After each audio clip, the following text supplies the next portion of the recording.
اسرائیلی حکومت اب یہودی مذہب کی بجائے سامری جادوگر کی زیادہ بڑی پیروکار بنتی جا رہی ہے۔ پچھلے دنوں جو 12 روز ایران اور اسرائیل کی جنگ ہوئی، اس کے درمیان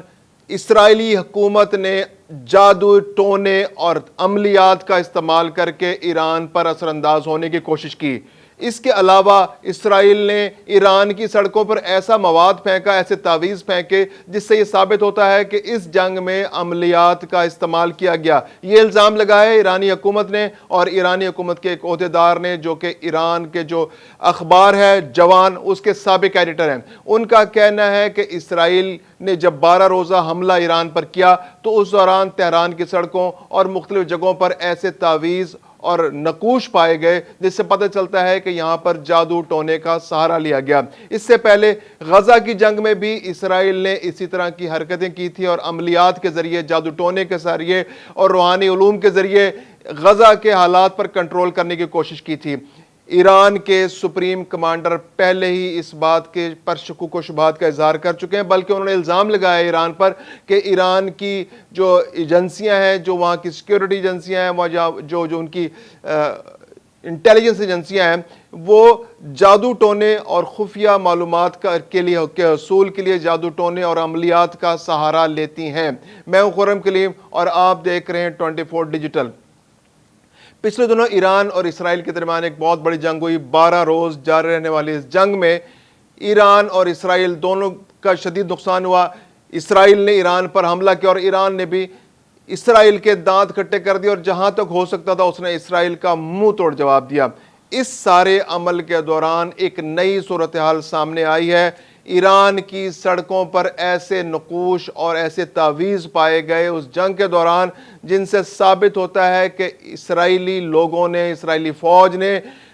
عملیات کا، جادو ٹونے کا اور خفیہ روحانی علوم کا سہارا لیا تاکہ ایران پر کنٹرول بنایا جا سکے اور اس جنگ میں زیادہ فائدہ حاصل کیا جا سکے۔ نیتن یاہو جو اس بارے میں بڑے مہارت رکھتے ہیں، ان کا انٹرسٹ ہے اس چیز کے اندر، عملیات کے اندر اور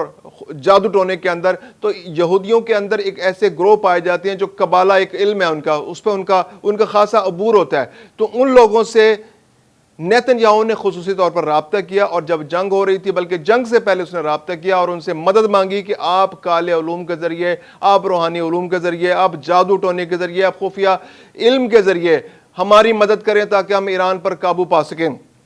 اس سے پہلے بھی ایرانی سپریم کمانڈر یہ بتا چکے تھے کہ جو ان کی انٹیلیجنس ایجنسیاں، اس کے اندر بھی خصوصی طور پر ایسے لوگ موجود ہوتے ہیں جو خفیہ علوم کے ذریعے، جو روحانی علوم کے ذریعے، بلکہ کالے علوم کے ذریعے، جادو ٹونے کے ذریعے ایران یا دوسرے ممالک کے اندر سے معلومات اکٹھی کرتے ہیں۔ انٹیلیجنس ان کے پاس ہوتی ہے، غیبی علوم ان کے پاس ہوتے ہیں، یعنی وہ جو شیطانی قوتوں کے ذریعے وہاں سے انفارمیشن اکٹھی کرتے ہیں۔ یہ تھا سپریم کمانڈر کا الزام۔ اب اس الزام کو تقویت اس طرح ملی ہے کہ جنگ کے دوران ایسے نقوش ملے ہیں جس میں قبالہ کی جو سسٹم ہے، جو ان کا ایک قبالہ بیسیکلی ان کا ایک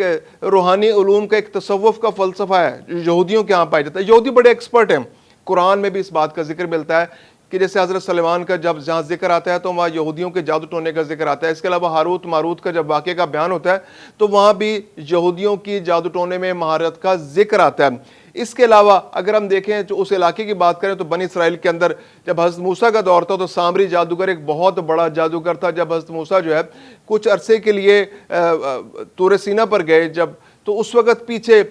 سامری جادوگر نے سارے لوگوں سے سونا اکٹھا کر کے ایک بیل بنایا اور اس بیل سے آوازیں پیدا کی، جس سے لوگ اس بیل کی طرف متوجہ ہو گئے اور اس کی عبادت کرنے لگے، یعنی اس نے لوگوں کو شرک پر مجبور کیا۔ تو وہ شیطانی قوتیں سامری جادوگر کے پاس تھیں، تو اس علاقے میں جو شیطانی قوتوں کا علم ہے وہ بہت زیادہ ان کے اندر پینیٹریٹ کر چکا ہے۔ یہودیوں کے اندر یہ جو قبالہ کا علم ہے، یہ ایک ایسا فلسفہ ہے جس کے ذریعے وہ شیطانی قوتوں پر بھی قابو پاتے ہیں، یعنی کہ جو بہت سارے جو اچھے یہودی ان کو کہا جاتا ہے کہ جو واقعی ریلیجیس لوگ ہیں، جو ان کی تورات پر عمل کرنا چاہتے ہیں، ان چند لوگوں کو چھوڑ کر عمومی جو یہودی ہیں، جو ان کے یہاں ریلیجیس لوگ بھی ہیں، جو کلرجیز بھی ہیں، وہ اس کو جائز سمجھتے ہیں اور اس کے ذریعے کالے علوم اور خفیہ علوم پر عبور حاصل کرتے ہیں۔ قبالہ جو ہے یہ ایک ایسا سسٹم ہے جس کے اندر